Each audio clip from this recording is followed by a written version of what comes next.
don't have to stress it.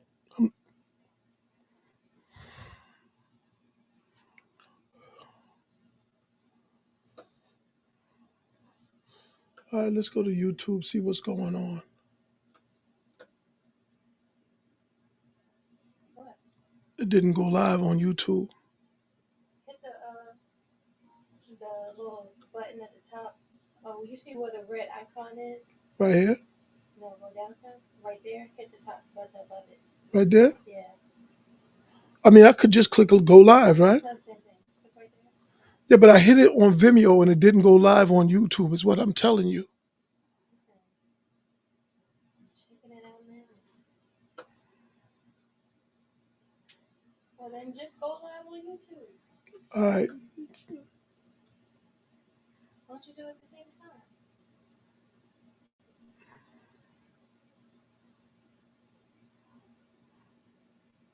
Oh, no. It is here. It's on YouTube? Yeah, it's on YouTube. Everyone can hear me? What's up? What's up?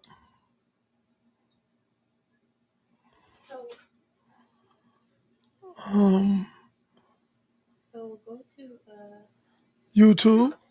Yes, here. It's on YouTube? Everyone can hear me? What's up? What's up? That's YouTube, not the app. This is the app. No, what's this up? is YouTube app. This is showing up like this.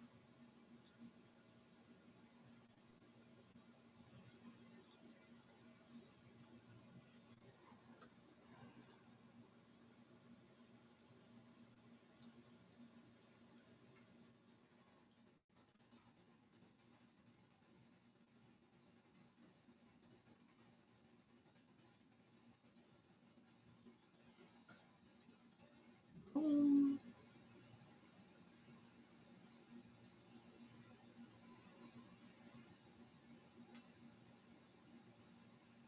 Okay, I fixed it. This one.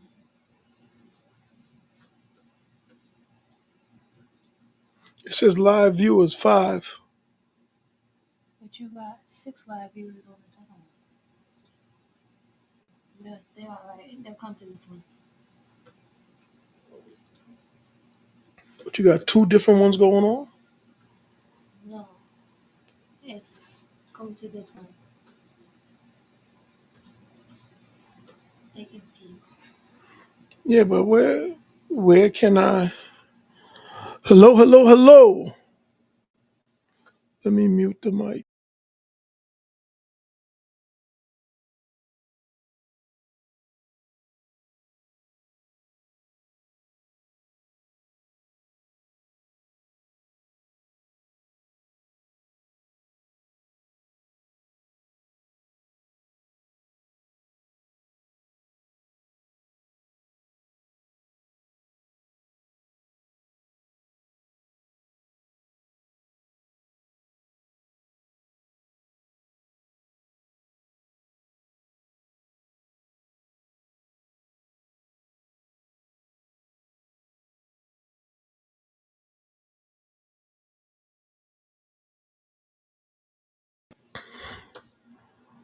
Go to YouTube. Yo, Glasgow, what's happening?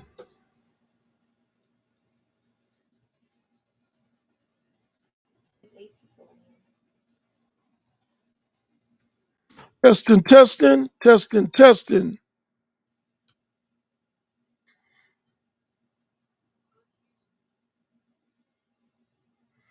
Yo, Glasgow, what's happening?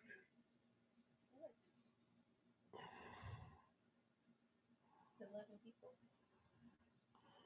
All right, that's good, that's good, that's good. Restoring the feeling. What's up with you, homie? What's good?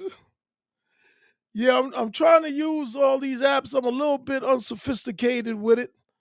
I got it running on a bunch of platforms at one time. But in any event, the reason why I'm using YouTube is because I need to promote ScoonTV.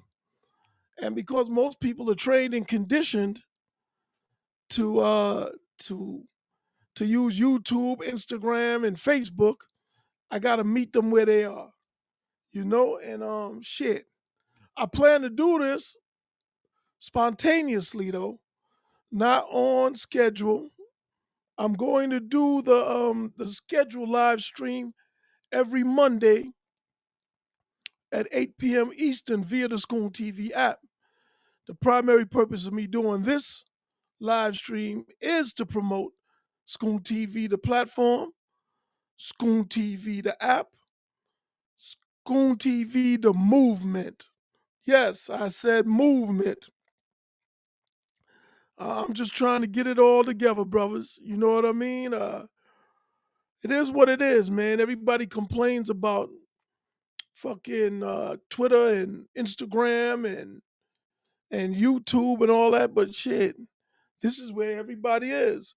I got to get my phones so I can tweet out to everybody that I'm live on YouTube right now. I need to tweet out the link. I wish my assistant will gather my phones for me so I can, you know, start getting busy and letting everybody know. I need the link to let it out. Glasgow, what's up, brother? Yeah, man. I see my regulars, John Williamson, Soul Brother number one. I see them all in here. Um, we trying to make it shake, man. Y'all already know, right? It's only about maybe 3 women that check for me. My timeline, my following is it's like a man cave. And I ain't ashamed of it. You know what I mean? Like I'm trying to I'm trying to I'm trying to rally the fellas, man. I think I'm doing the women a good service by, building a brotherhood and a fellowship with the men. Mr. Chips Hadley, what's up, sir? How are you? Welcome. Subscribe to ScoonTV.com. Follow me on Twitter at ScoonTV and at Curtis Scoon. Yeah, I'm about to tweet out right now. I'm live. Y'all gonna have to, excuse my lack of professionalism with this social media shit, but I'm a little bit of a boomer and I gotta get it together. I'm on YouTube Live right now. That's what I'm tweeting out. Bring the noise, nigga. Yeah, about to say the N word. I'll be saying it before this live is over, though, because it flows out my mouth like my name is Richard Pryor sometimes. Yeah, what we got there?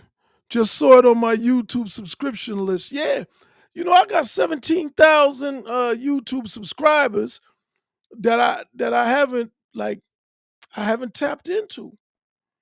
I got to use it all, man. There's no use to. It doesn't make sense to just let it go to waste. You know? Yeah.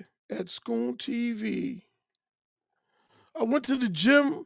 I'm a little lively today because shit. I've been resting. Had a nice little trip to New York. I hope everyone had a safe 4th of July.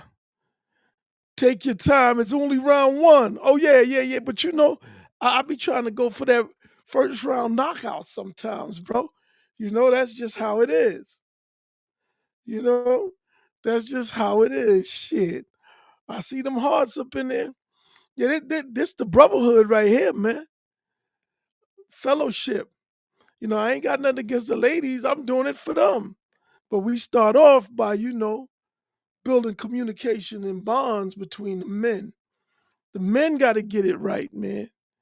So these women can't feel lost out here, feeling like they need to be in control when that's not what they're built to do, you know? Excuse me if I sound like a chauvinist, and I'm no Andrew Tate wannabe, but it is what it is. It is what it is. For sure. My man, that restoring the feeling. As soon as I see that, I already know who that is. You know what I mean? Yeah. Let me see what else we got here. Before you muted, you could. All right. Yeah, that's the old message. Getting over that COVID after the fourth. Whoa, whoa, whoa.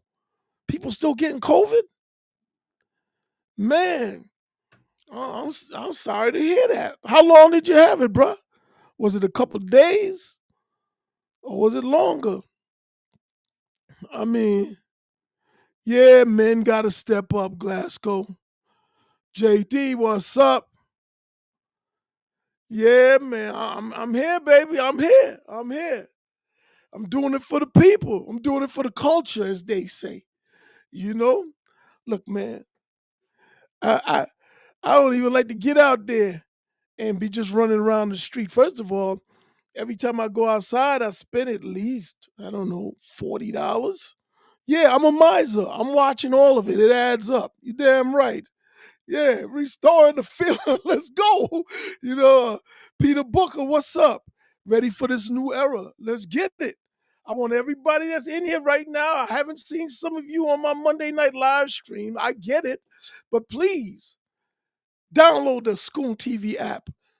It's at your your app store, Google Play, um, the Apple Store, and check it out. And check it out, man. Use the app. Visit ScoonTV.com. I pay people to write articles. I pay people to post articles. I mean, don't let me do it in vain. I'm doing it for us, man. I don't make a dime off of Schoon TV. You know what I mean? It's been 2 years and shit. It's just another bill, But I think in due time it'll pay off. And not only that, it has intangible values. Yeah, for sure. Oh, you was down for 1 day? You sure you didn't just have a summer cold, man? But on my vitamin C, D, and zinc, yeah, man, I had COVID, man, and it was so bad when I had it, Glasgow, that shit, just hearing the word COVID make me get shook again. Shit. Silver Shark, what's up with the coke in the White House? Going, hey, ask Hunter. I don't know. I did a vlog on that. Are you subscribed to Schoon TV? Buy your merch, visit my merch store, get your Schoon TV t-shirts, support the movement. Yeah, I don't know what that is. Honestly, I'm not a Biden fan, as everyone knows, but I think the wheels are being greased to get him up out of there, man. I think they're trying to get him out of there. I can't even understand why someone would bring coke into the White House and then just toss it. It's not doesn't sound good to me because if you got in with it, they damn sure ain't checking you when you're leaving to see if you're taking drugs out of there. Trump says it could have been Biden or his son. Trump is a fool, man. He off the chain with it. We got a fight tonight. The boy Boots Ennis out of Philly, he's fighting. I want to check that out because he's going to fight. I think his name is Roman Villa. And Villa he beat Rashidi Ellis back in January. I was there for that fight. I think Boots is going to knock him out. What's up, William Carter? What we talking about today? Man, get it started. We're going to talk about whatever you want to talk about. I'll go where you go. If you say something, man, I'm locked and loaded. No topic is off limits. Let's do it. You know what I mean? That's what I want. That's why I wanted everybody in here. So we could get this thing right. You know? Yeah, for sure. Man, they did turn on Biden. I think it was predictable. I don't think he should have ever been the president. Dave, what's up? Good to see you, brother. Yeah, I don't think Biden should have ever been the president. But then again, who am I to say that? Is he really any worse than any of the other candidates? Cornelius Jones, what's up, bruh?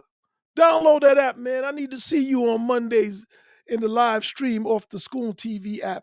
Y'all got me utilizing big text, social media to promote mine. Because again they do shadow ban me and they mute a lot of my tweets. so I don't reach as many people.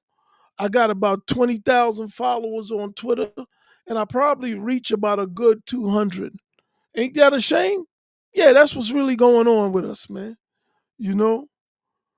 Oh, yeah, yeah, yeah. Cajones 84. Yes, you are my regular. Absolutely. Yeah, my day one's all in here, man. We trying to grow it though. We trying to get more people in here. You know what I mean? Like, yeah, we trying to get more people in here, more people to subscribe to ScoonTV.com. Please visit the platform. It's not just a website, it's a media platform. We got a lot of good things going on there. If you can't spend money for the monthly subscription, sign up for the newsletter. Man, I keep telling people, look, man, yes, it would be good to get some money from you. However, there's other ways you can help out. You can repost content. You can post out the link periodically to your following because man, they all over me on social media, bruh. They won't let my stuff get out. Elon took my goddamn blue check from me and didn't even refund me my money. You know, and that's how serious it is. I did join Threads. I don't really know. I'm gonna go on there, but I don't have time to be doing all of this different shit, man. So I'm gonna have to fall back somewhere. I would really rather spend most of my time on Schoon TV, most of my time live streaming through Schoon TV app. If I'm gonna commit time, that's where I want to put it. But I can't get enough people to transition over there, you know? And that's the problem. JD didn't even know, fam. They got to promote these boxing matches better. Oh yeah, you talking about the Boots fight? Yeah, for sure, for sure. Shout out to Mr. G, Queens native. What's up? What's up? Queens get the money. Absolutely. He said Silver Shark said my Twitter was lit earlier today. Yo, man, I just flow, bro. I don't write nothing down. I go off the top of my head. I don't Google shit. You know, I just let it flow. That's why when somebody asked earlier, what are we talking about today? Let's talk. Throw it out there. Let's go. Let's rip and run. I got a whole lot of information, a whole lot of data. I got a fairly decent presentation. I'm ready to rock and roll. Threads is connected to. Yeah, I got Threads. I got Threads. I'm just like, man, what do I do with this? Because I had Gab and I had Telegraph and I had Truth, and I'm just like, man, I'm social media'd out with all of this shit, man, for real. Uh, what was my opinion on the heavyweight bout the other week? Y'all want the truth? You came to the right place for it, man.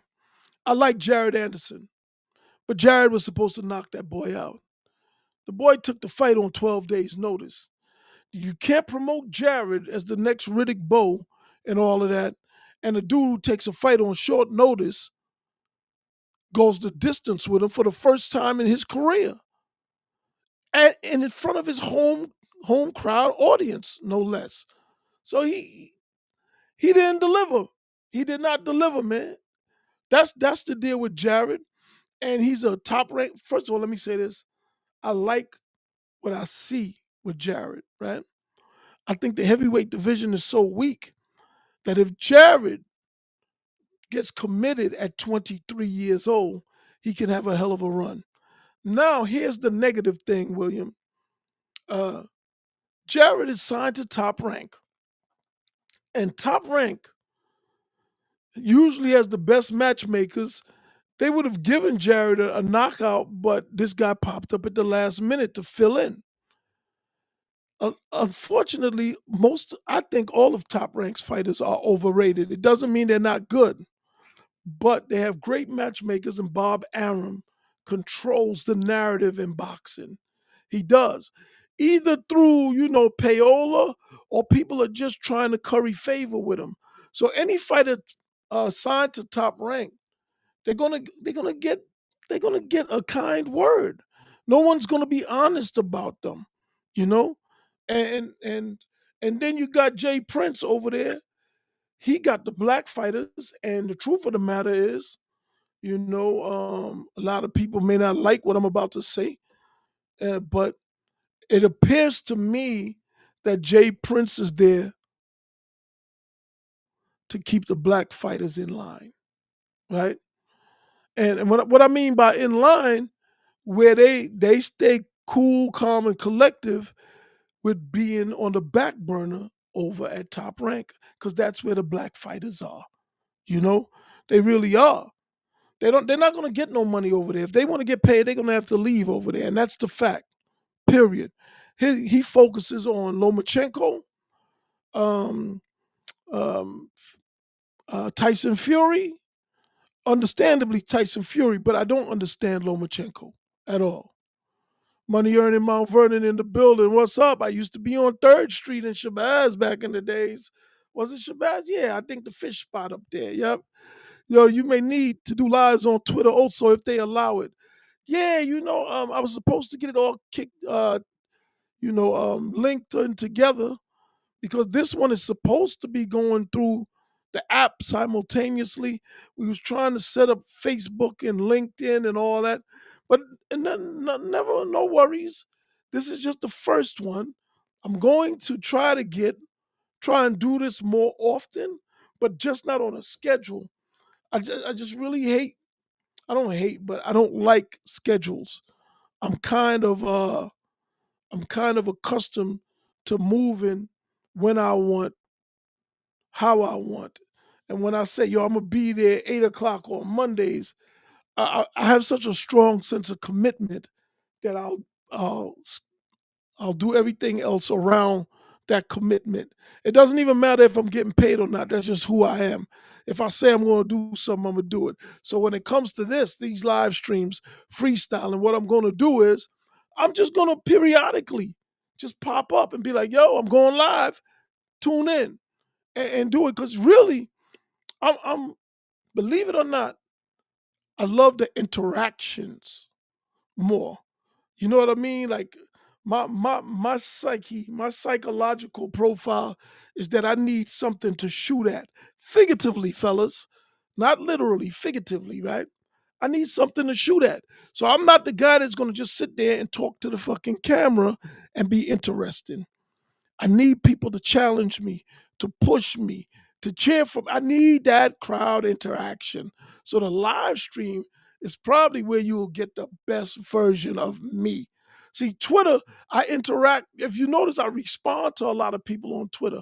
I'm not doing them any favors. That's what gets my flowing. You understand? Get my juices flowing. For real, for real. And Glasgow said he's 36 and can't keep up with the social media. Yeah, it's tough, bro. Especially when I got a lot of other shit going on, man. Like I gotta finish this joint, Born the Box. Born the Box docuseries going to be epic. Absolutely, bro. I was talking to some people last night about it. You know, the streaming services, networks, they all looking for content.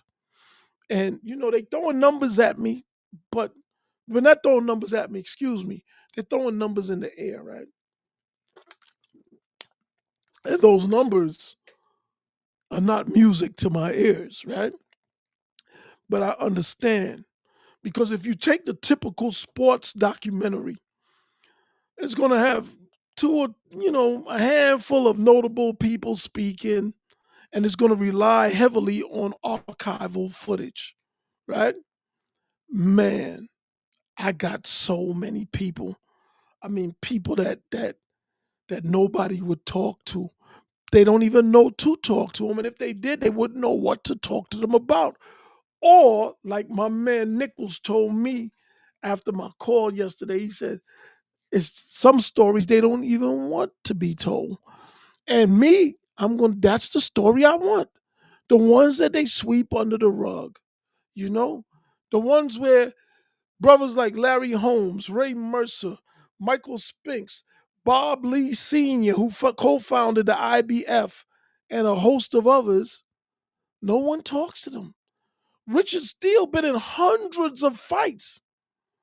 Nobody really want to talk to them. Some of the most epic fights in boxing history, controversial. I got them. I work. I work with these. I work with people who often get overlooked. And why do they get overlooked? Well, let's be real now.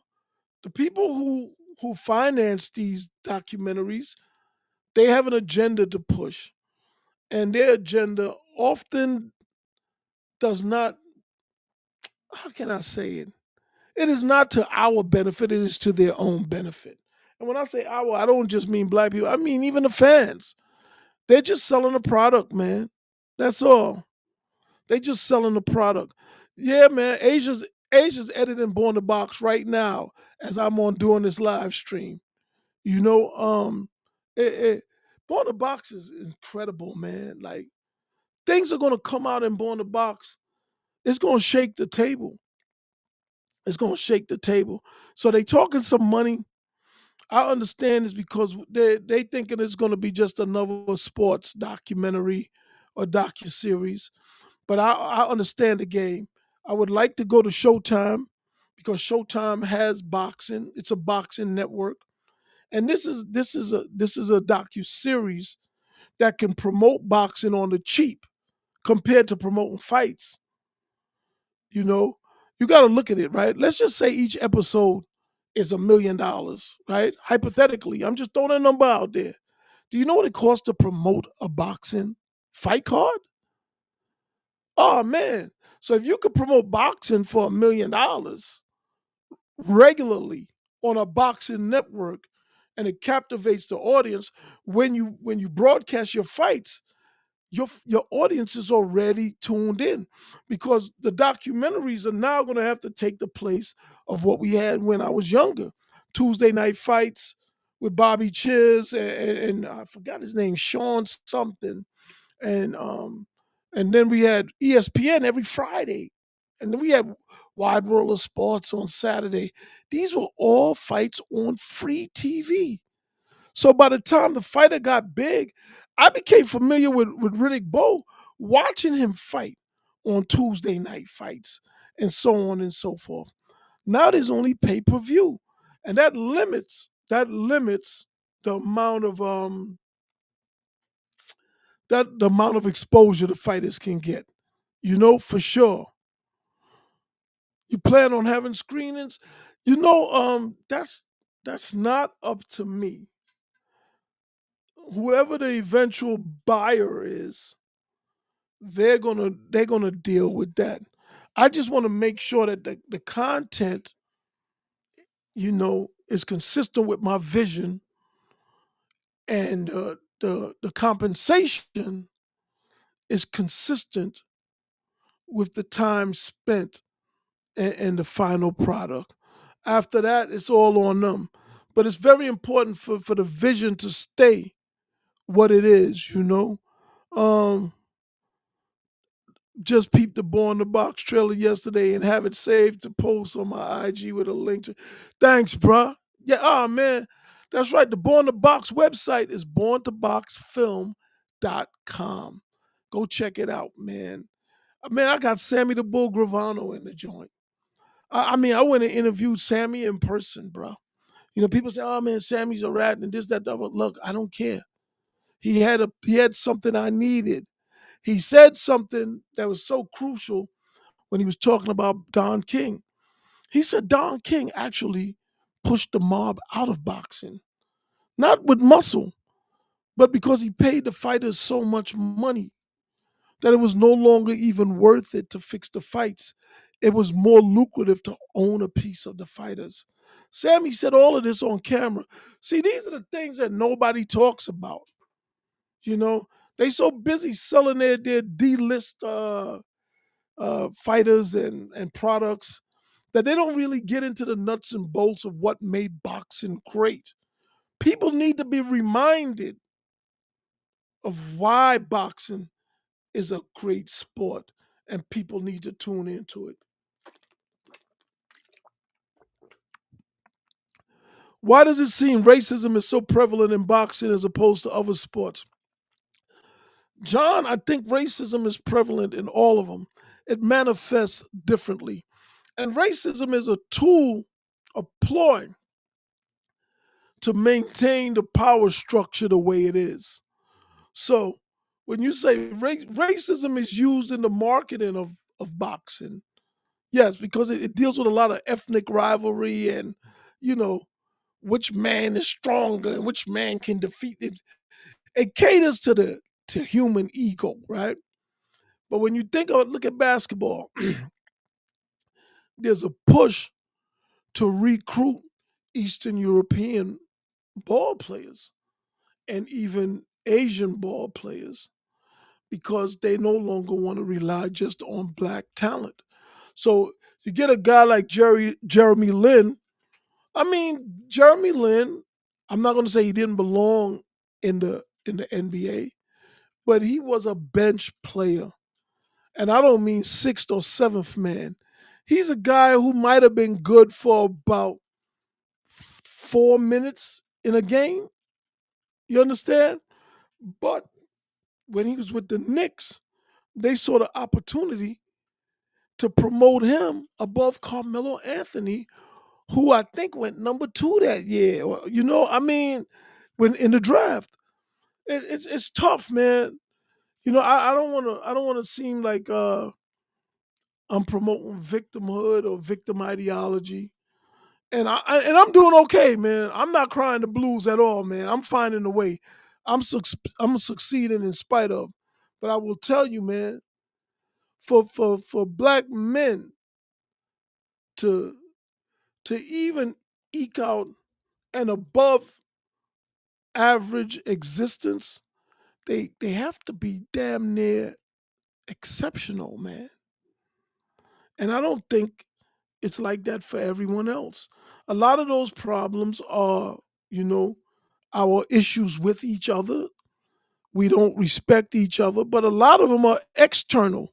In fact, it began externally and we internalized it, and then it became an internal problem with how we deal with each other, the lack of respect we have for each other. Man, it ain't easy being black, man. So I love when I'm out here and I see the brotherhood here. You know, like when I'm out in the street, man, I see brother, I greet everybody. I say, morning, brother. How are you? Yeah, man. I don't. It ain't no what up, homie, and none of that shit, man. You know, it's like yo, I I try to project something and hopefully it catch on. You know what I mean? I do my part. We got to respect each other more than we currently do. It starts there, and then it can grow organically. So that's the part of the problem that's a we problem. You know what I mean? But there are external factors. Make no mistake about it. I want to fly in for the screening if possible. Bruh, I'm going to let you know when it goes down. Pay per view has been a double edged sword for boxing. It's good for boxers to get paid, but they don't want to work up to that now. Well, run the point night. Okay. It's a good point. Pay per view has always been around. Pay per view has always been where the big fights and the big money fights are. What the problem now is that when you put fighters that the public don't know on pay per view, now you have to try to sell it using other means. And that's where the race games come in. That's where the lies about pound for pound and hating on Al Heyman and it's a whole lot of, you know, infighting that's really not good for the sport. Because you see, a rising tide lifts all boats. It doesn't benefit Ring Magazine to be a shill for Bob Arum and attack PBC fighters. We want all boxers to do good. So whenever a boxing fight card happens, the public is interested in boxing. You cannot spend all your time bad mouthing PBC and not expect it to affect you at some point. But that's how boxing cannibalizes itself. You know, Afro Sinead said, when are we going to have a Scoon Whitlock reunion? Man, Whitlock, Whitlock got my number. Whitlock. The last time I heard from Whitlock was matter of fact, let me pull up the text I got from Whitlock. I'll tell you the exact date. It was in 2021, and he told me to check my email because he had sent me some kind of proposal. Oh, here it is, 6/14/2021. I never even opened the joint. Can you guys see it? Look, look, man. There it is, 6/13, Jason Whitlock. And yo, I never even read it. He sent me an email to work with him at Blaze, and man, me being me, man, fuck Whitlock, right? And I'm not even mad at him, but here's the thing. Whitlock, he likes the safety of working for somebody. I don't have a problem with that. Everybody doesn't have the balls, the resources, whatever, to go out on their own. I get that. But if he was smart, he would have quietly helped me build up in case he needed some place to land if things went awry with the Blaze. And now he's painted himself in a box because he's a Bible thumper. He's crying, talking about he's MAGA for life. I mean, this guy is doing all kinds of, you know, gymnastics to fit in and get a pat on the head and get some butter biscuits. I don't like to see that. And because the harder he goes with that, the more I have to distance myself from him. Because I don't want to have to explain what he's doing. No, I have nothing to do with that. But if he was smart, he would have did his thing. He would have got his checks, and he would have tried to work with me under the behind the scenes to build shit up. He could have even gotten a percentage of ScoonTV because we was kicking it like that. And I respect people who add value. I think he could have added value, but he's like everybody else. He's talent. He wants to be in the spotlight. So let him have it. Let him keep crying and holding up the Bible and talking all this bullshit that he don't believe. None of it. The motherfucker don't go to church, bruh. Don't go to church. He became a Christian because that white man gave him a check. Think about that. And it's not just him. It's all of these people, bruh. Where's Uncle Jimmy? Where's all of them? They left him. He fired them. Had Uncle Jimmy come all the way from LA to Nashville and then got rid of him because he didn't fit into the format. He got the chick Shamika Michelle or whatever, and Whitlock doesn't even like black women. I'm telling you, the shit it's embarrassing. But when will we regroup and do it again? When he says sorry, when he says, Scoon, I need you and I thank you for everything you did before. And I'm not gonna kiss ass with you sitting next to me. That's when we'll do it again. To end that on that note. What we got here? Why does it seem racing now? CBS and Wide World of Sports was culture. Absolutely. That's how I saw Mayweather first. Free TV. Yep. Facts. Um, Pay-per-view. When are we gonna have a Scoon Whitlock? Yeah. Pardon me, because I try to answer everybody. I don't ignore nobody on my live stream, bro. I don't have enough people to skip over anyway. Shit. Kurt, can you explain to us again why you chose boxing for your docu-series? You have so much insight on many issues. Why boxing? Well, David, it's simple. I didn't even really choose boxing. The documentary chose me. Two guys, Kelly Fleming and a dude named Fats out of Baltimore. Both of them are locked up for murder. They was locked up with the son of Adrian Vaughn. I mean Adrian Davis. His son Vaughn was locked up with them. Adrian is a trainer out of Baltimore.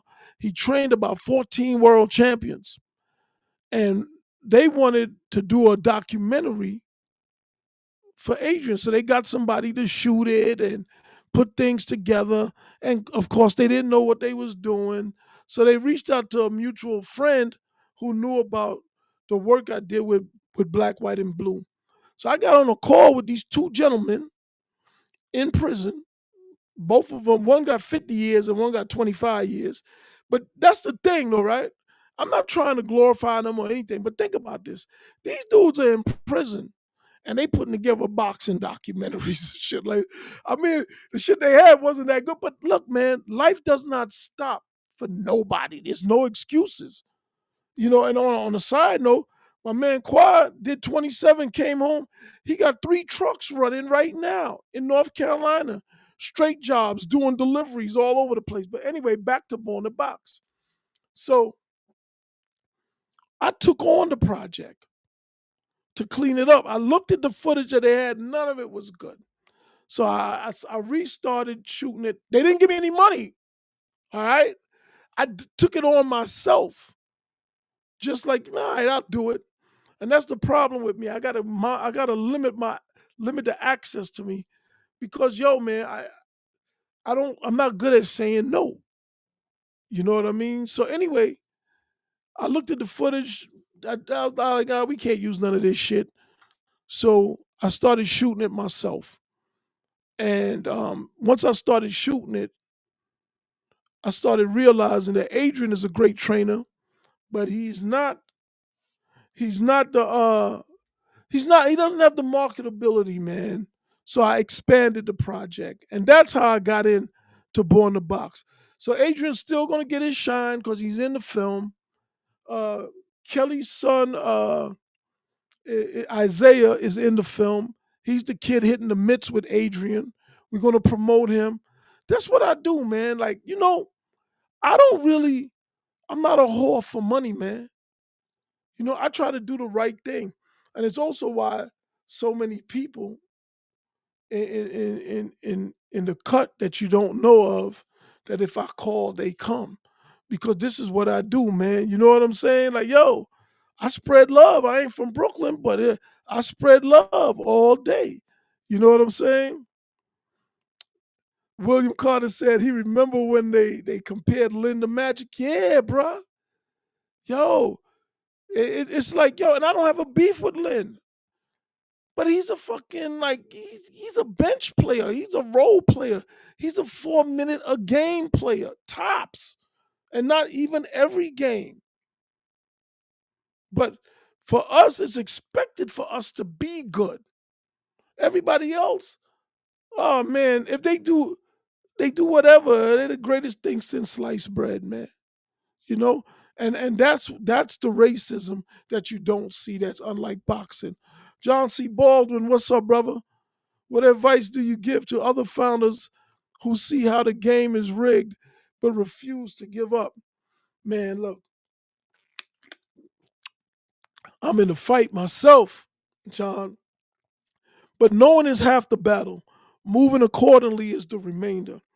What I do is, because I understand people don't expect certain ideas, certain situations to come from somebody who looks like me, I try to find other people.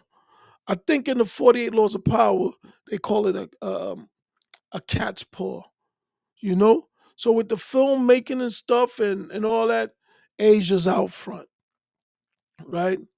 In Detroit, it's going to be Dutch and Coleman out front. I always try to be in the back because my personality is very strong, aggressive, confident, and intimidating. It's not the kind of black man people are used to dealing with. Not even black people, not black women, none of that. I'm just too fucking strong and I ain't turning down. Fuck that. You understand? So I'll get what they need and I'll dictate the pace from behind the scenes. I've already talked to Asia about Born the Box and all these other films. I said, look, Asia, you the director, you doing this, that, the third. They're gonna come at you and they're gonna try to separate you from me. I already know what is coming. And I'm waiting and I have a contingency plan in place. Not just with Born the Box, but with everything I do. So I relish the role Yeah, I'm just like, okay, I'm not gonna turn down. I'm gonna turn up. I'm gonna make it where you rather deal with somebody that I have influence over than deal with me and think you're avoiding me. But really, you're dealing with me no matter what. And that's how I operate, John. You know? Clarence, what's good, brother? Silver Sharp, message retracted. What's up with Uncle Jimmy? Didn't you talk to him? Hey, on Twitter, I talked to Uncle Jimmy. Yeah, on Twitter, I talked to Uncle Jimmy. But I was told, not by Uncle Jimmy, that Whitlock made them all sign some kind of clauses that they can non-disclosure clauses, yeah, that they can't really talk about anything involving the business he did with them. So that's what it is. I don't like, to be frank, I didn't even like the skits he did with Uncle Jimmy on Blaze, and I'll tell you why. I know what the Blaze audience is. They are a conservative to far right audience, right? And when I see black people clowning, trying to make those type of white people laugh, it reminds me of, like, Amos and Andy. And if some of y'all may not even remember it, but there's a character called Kingfish, and just that old school black, you know, southern type of, just shining. Just look, man, I ain't got no time with none of that shit, man. I'm not here to amuse people. Not black people, not white people. I can be amusing, but I'm not a fucking entertainer. You know what I mean? And especially that brand of entertainment. You know, it's almost like wearing blackface. So I didn't like that. I don't, when I see certain things that's going on the channel now with them, I I couldn't have been a part of that shit, man. I'm not tucking tail and playing a role to make nobody comfortable. I deal with real men. That they real men in their own right. They not intimidated by me. You understand what I'm saying? If you intimidated by me, that's your fucking problem. That ain't my problem. Did Al Prophet respond to you? Yeah, he did respond. He got really defensive legally, saying that all he did was, repeat things that had already been out there, but whatever. Al Prophet, just look at his last name. His real name is Bradley. He is, you know, he is the picture of what a culture vulture is. I would have done the interview with him, but I requested that he apologize and retract it first. I knew the odds are that he wouldn't do it because he's a guy who hangs around some of the lowest IQ black people. And they so used to being smarter and not being told what to do by black people, but having black people who are happy just to get on their platforms. That I knew that was going to catch them off guard. I beat those kind of people up mentally, bruh. That's what I do. I don't need his fucking platform. All he talks about is a bunch of Detroit drug dealers from the 80s. He ain't nobody. He got a master's from the University of Michigan. He's a fucking bottom feeder. And he looks like he gets high. You understand? Yeah. Oh, Glasgow, you said you saw Uncle Jimmy's YouTube channel? Yeah. He sent me the links, you know what I mean? And I check them out, but Jim Speracy or something like that. He asked if I would get on there with him, and I will. I'll try to help him. I don't care. I've promoted one or two of his links. He does it with one of the guys. I think Chris Foley is his name or something like that. What up? Why are people doubting Spence? Because they listen to ESPN and Tim Bradley and Paid Hacks and all those other haters over at Ring Magazine who got an axe to grind with Al Heyman because he took all of Golden Boy's fighters when Oscar was in rehab. I mean, shit. What do you expect? You sitting around wearing fishnet stockings and sniffing cocaine? Ain't nobody trying to answer to you, man. You know what I mean? Go about their business. So yeah, there's a lot of beef behind that. Some of it is racial, a lot of it is personal, but there it is. I don't know Al Heyman, never met him. Um, I've talked to Floyd, but I don't know Floyd. And if they win, it doesn't enrich me in any way. But I'm gonna stand on the side of right, no matter what. And Top Rank is not on the side of right. Saw the video where you asked the Trump supporter about the wall being built. Yeah, I was in New York. Yeah, the Mexican dude, or he was out there with a Trump 2024 sign. Yeah, I always do that, man. If you don't know me, man, the same person that you see talking right now, when I'm out in the streets moving around, I'm on it, bro.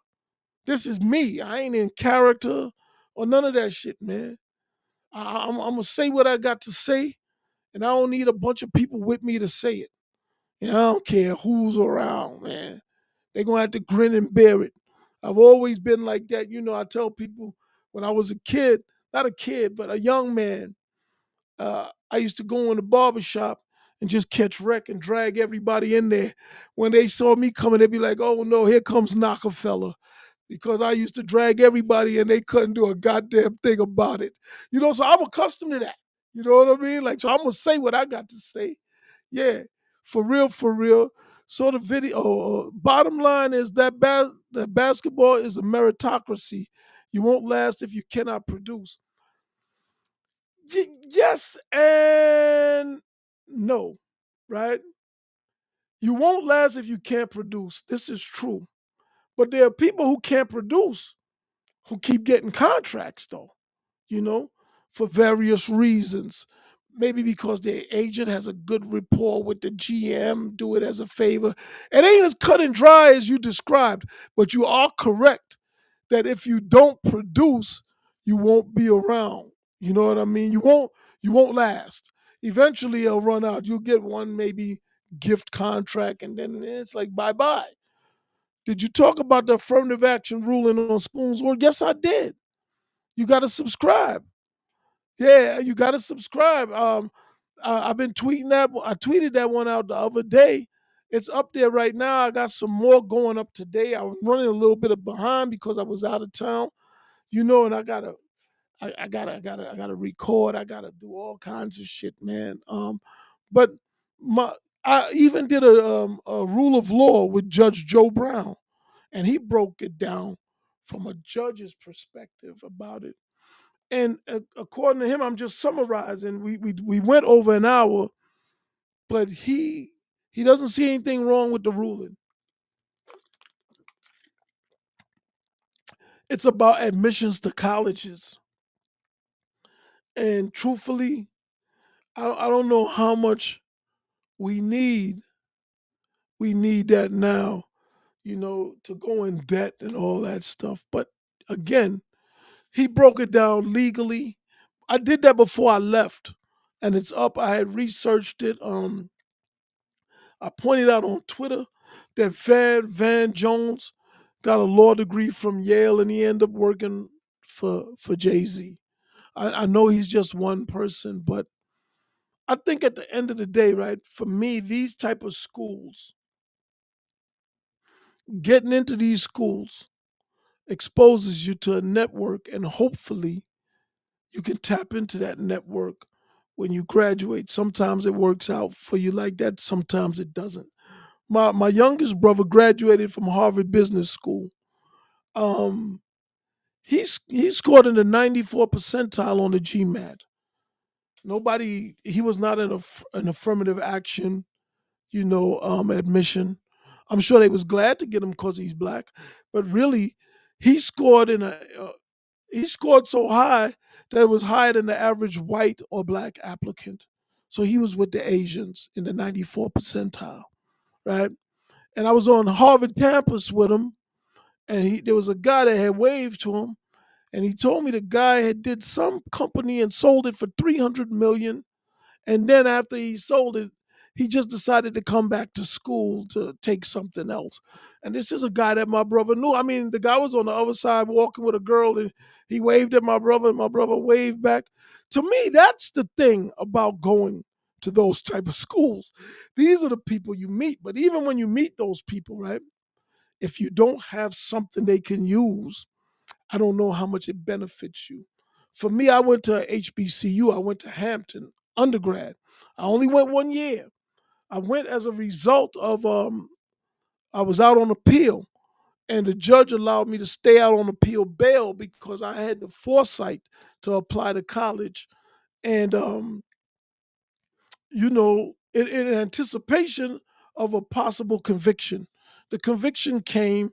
I was accepted to Hampton before the prior to the conviction, and my lawyer argued for me to stay out on bail pending appeal because I'd be out of the state and I wouldn't be causing trouble in New York. So they let me go to Hampton. And one of the best things that ever happened to me at Hampton was I met a network of black folks that I would have never met. My current business partner in mental health is a guy I met in Hampton in 1986. Um, I was his best man at his wedding in 1997, and we are business partners today in 2023. In 2010, he called me. January of 2010, he called me because he was doing a development deal with Don Peebles, and it fell apart. The mayor in D.C., Adrian Fenty, had snatched the deal from them. Adrian Fenty, who's half white, gave the land to some white developers after he promised it to his frat brother, my business partner, and all that. Because shit, whatever, money trumps all with these guys. And my business partner called me in Georgia, and he was just fishing, man, because he was banking on that. He was a young guy, married, wife, kids. He thought that he was about to make it, and it got snatched from him just like that.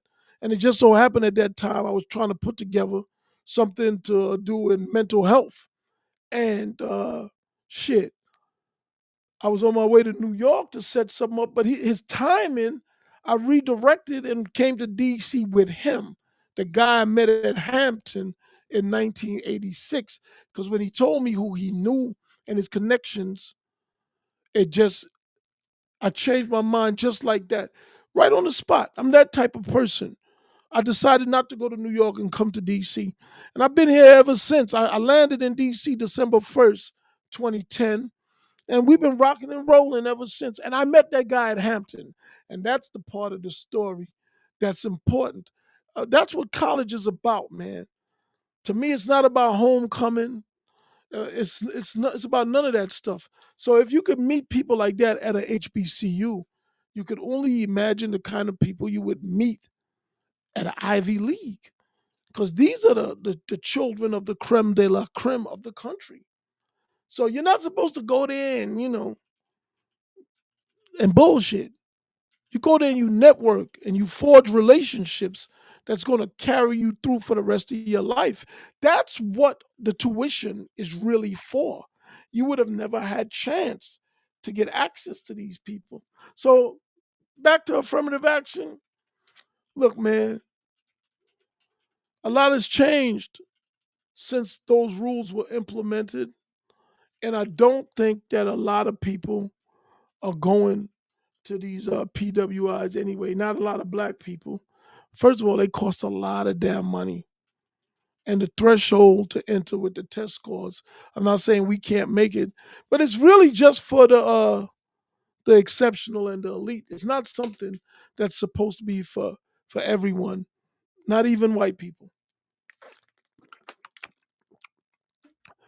Uh NDA, yep. Non-disclosure agreement. That was Whitlock for sure. You've said that real racism is felt when you try to get a bigger slice of the economic pie. There's a slice that's allocated for you, right? Well, maybe it might not even be a slice.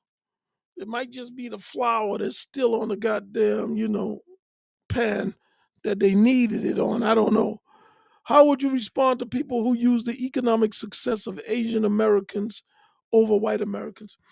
Uh, First of all, um, I think Asian Americans, there's a couple things going on with them.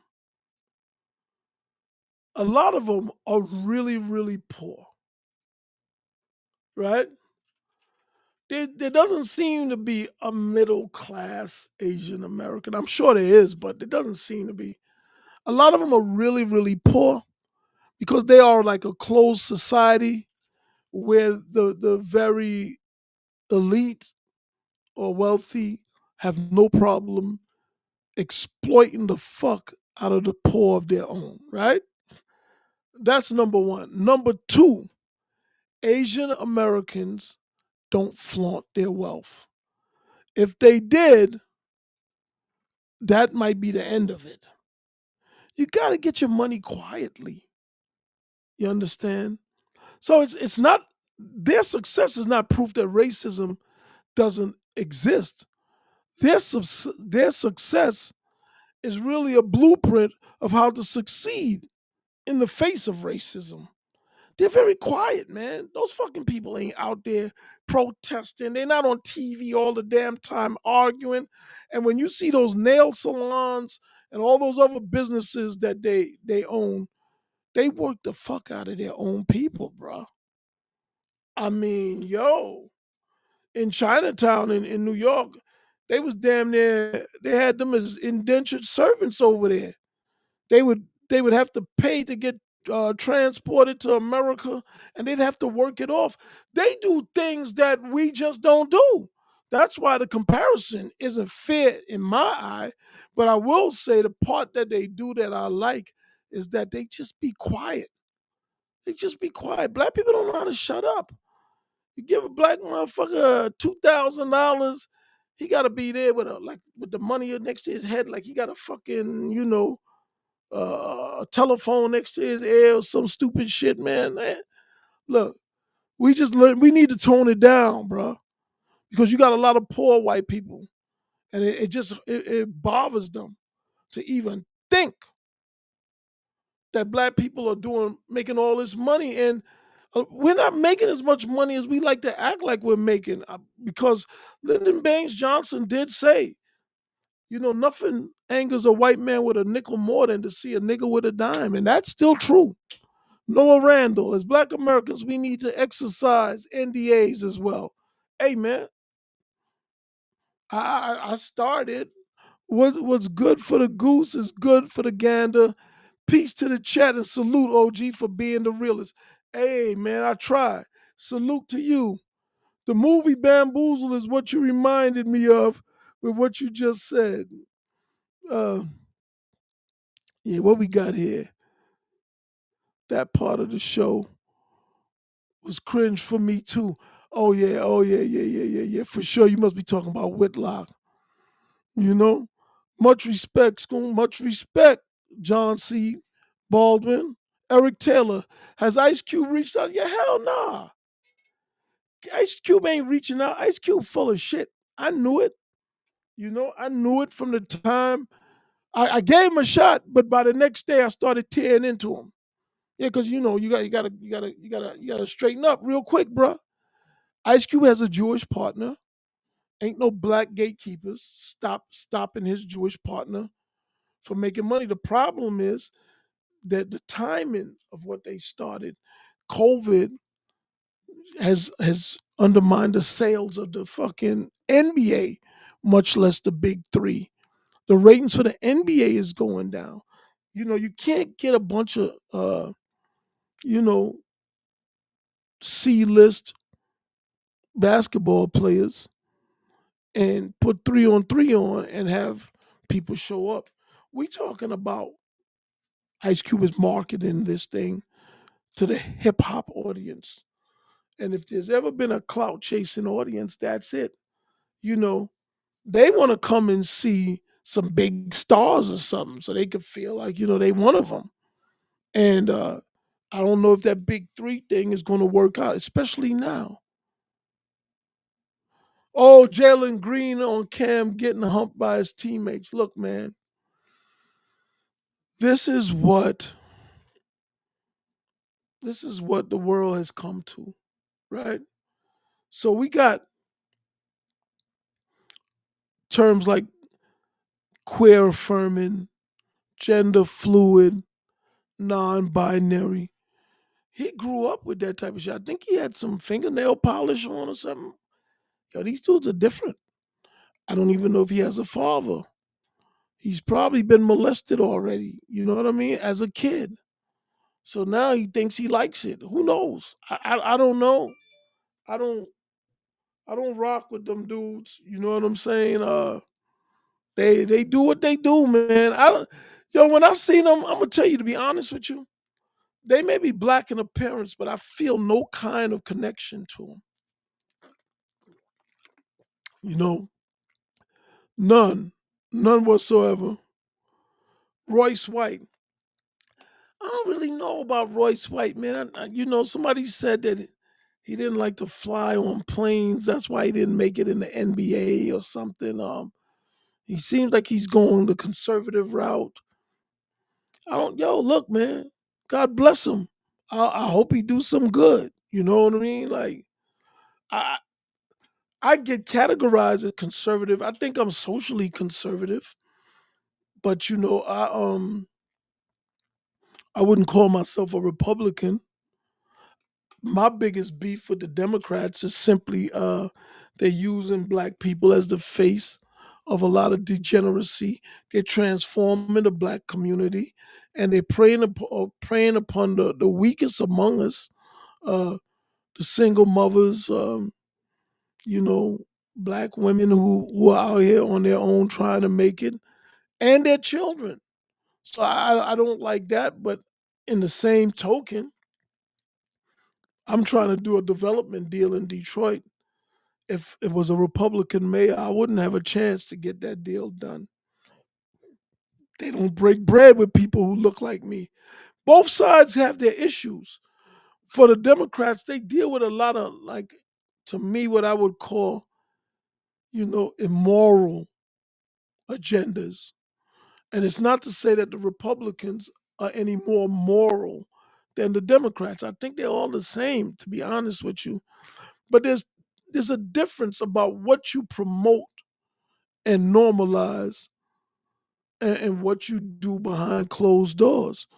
I absolutely believe that those Republican politicians are no different than the Democrat politicians behind closed doors. I believe that. But I'd rather it be like that. Do what you do, but do it out of sight, man. You can't do that shit and promote it as the norm. Nah. Just be the creep that you are when nobody's looking. You feel me? Ice Cube exposed the gatekeepers tour seems to involve talking to all the gatekeepers. Look, it's funny you said that, JD. I mean, I've been saying this for the longest. Bill Maher, Joe Rogan, Matt Barnes, and the other clown, what's his name? The other basketball player that went to O Block. I be forgetting these fools' names, man, because they really are that irrelevant to me. You know? Yeah, Ice Cube is full of shit, man. Like, Ice Cube has never been about black people. And even, I'm not saying that he's been against black people. Ice Cube is a businessman. And I respect him for that. But when he does what a lot of people do. When they run into that glass ceiling or that brick wall, they rebrand themselves as some kind of, champion of the downtrodden and shit. Whether it be Byron Allen and the Civil Rights Act of 1866 that he's trying to save, or it's Ice Cube and his battle with the gatekeepers. These dudes they're just businessmen, they're capitalists. And there's nothing wrong with that.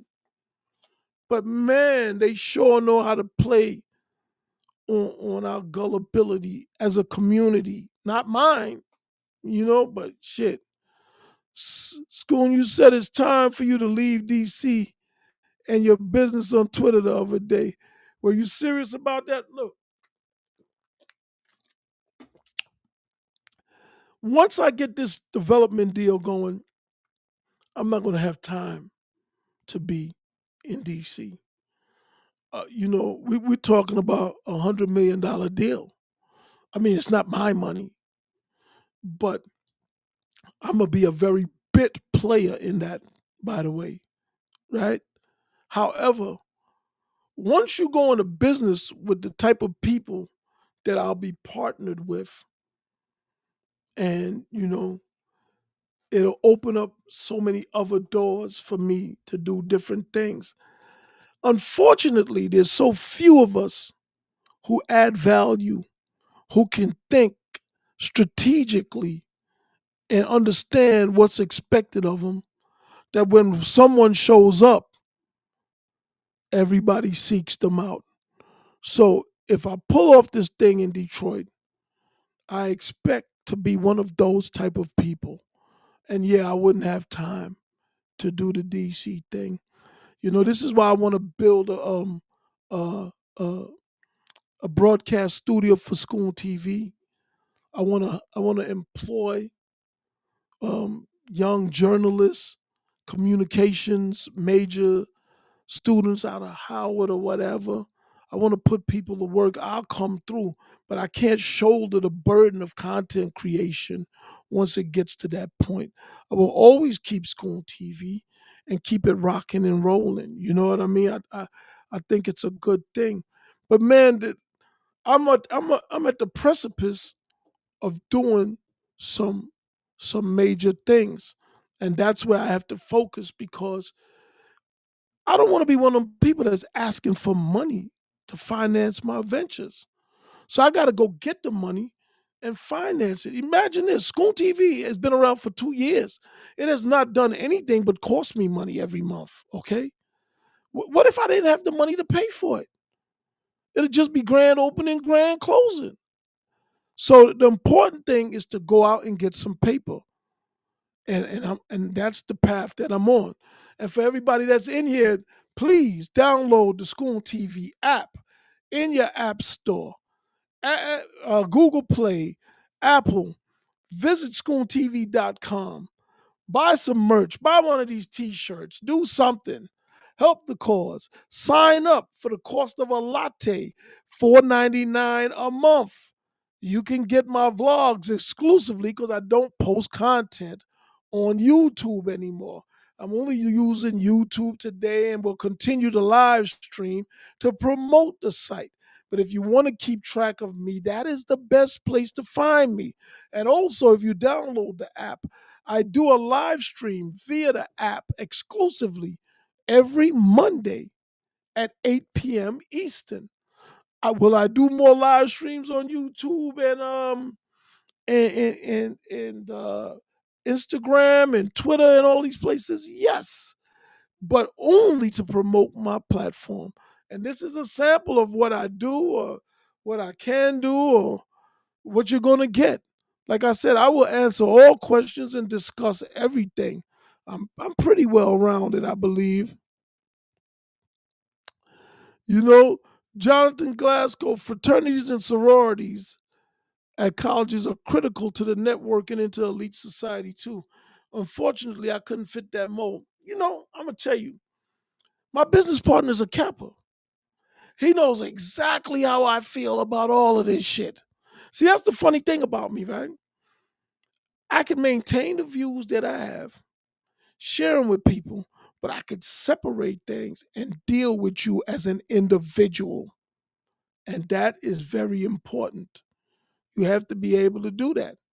My business partner is a Kappa. For all I know, right? His relationships is why the business was able to manifest and come to fruition anyway. Yo, man, a blessing and a curse are one and the same. The difference being in the application. People gotta pay attention, man. So when I was on the Breakfast Club, DJ Envy asked me, why do they call you the snake charmer? It's because when I look at people, right, no matter what negative is assigned to them, I always try to find a positive. Okay, so we know what the negative is. That's what we got to protect ourselves from.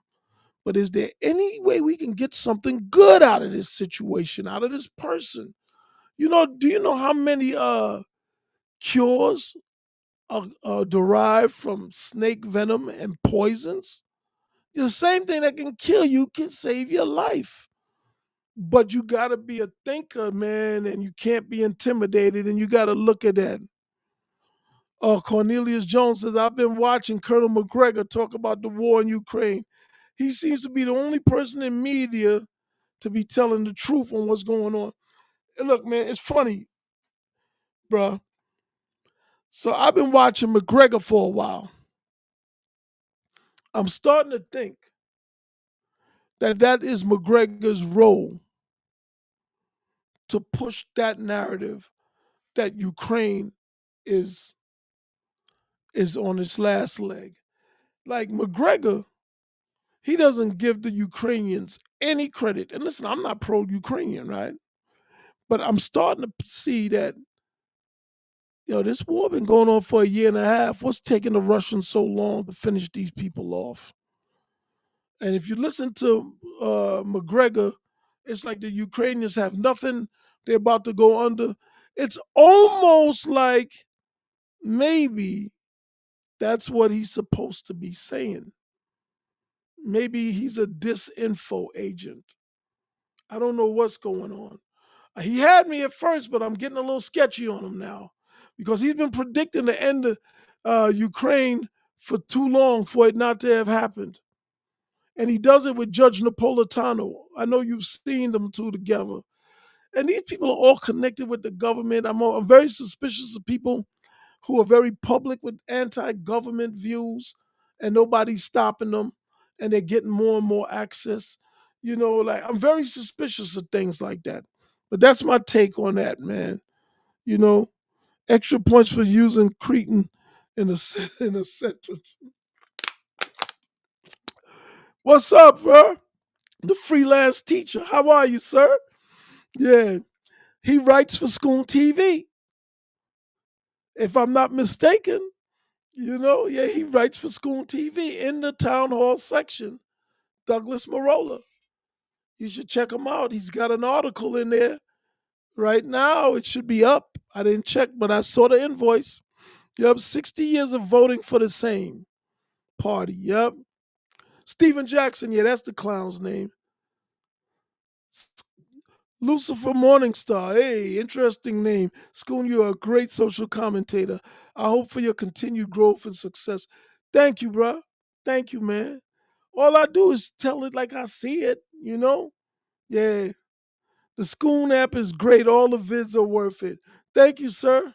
Have you tracked with Dr. Shiva, who always dunks on RFK Jr., Trump, etc.? No, I gotta check Dr. Shiva out. Dr. Shiva is great. That guy is truly fearless. Yo, I gotta check him out. I gotta check him out. For anyone who's not a member, the Schoon's World section alone is worth it. Thank you, Jamrock. Man, listen, that's where you get all my views. There's certain things I won't say publicly because I'll get strikes and all that. But because ScoonTV is on its own server, I can say whatever I want to say and can't nobody do a goddamn thing about it. Yeah. Brooklyn Tech in the house. Absolutely. Oh man. What year were you out of Brooklyn Tech, sir? Yeah, I graduated in 82. Yeah, for sure. I think that I just passed my 40-year anniversary, last year? Brooklyn Tech in the house. The engineers, yep. Graduated with my Regents diploma and everything. Yes, sir. Yes, sir. Yes, sir. But where we been going? Oh, you did 1990. Okay. Yeah, you were gone by the time I was gone by the time you got there for sure. Yeah, man. I had fun at Tech. You know, I had fun at Tech. It was good, man. It was good. But anyway, fellas, listen, we've been doing this for an hour and 20. I didn't plan to go this long, but I enjoy myself and the company so much. I always end up staying. Um, don't forget, visit ScoonTV.com. Subscribe. Even if you don't become a paid subscriber, our primary membership is $4.99 a month, the cost of a latte. You know, our presidential our presidential membership is $9.99 a month. You get my interviews and the vlogs. For the primary, you just get the vlogs. You can do the Supreme membership. It's a one-time fee for the year, $113.88 if you don't like recurring fees out of your credit card or your bank account or whatever. Do the Supreme membership, a one-time fee. Get the interviews and the vlogs. And it's no cut call with me, man. I'm gonna call it like it is. Sometimes I'm politically incorrect and so on and so forth. But hey, man, I'm gonna tell the truth. And if you don't feel safe spending $4.99 or $9.99 a month, just sign up for the newsletter. And if nothing else, buy some merch. Visit the merch store. You know what I mean? Support the platform, because the platform don't support me. I just want it to be, self-sustaining, so I don't have to go in my pockets every month to keep it floating. Yeah, I'm doing it again on Monday. You got to get the app though. I'm not gonna do it on YouTube. I'm using YouTube to steer traffic through the app. I do a live stream via the app exclusively every Monday at 8 p.m. Eastern time. you know, and I'm looking forward to seeing a lot more of you guys in there. I appreciate it, and look, on Monday, man, let's do it again. All right, I'll talk to y'all then. Enjoy the rest of your weekend.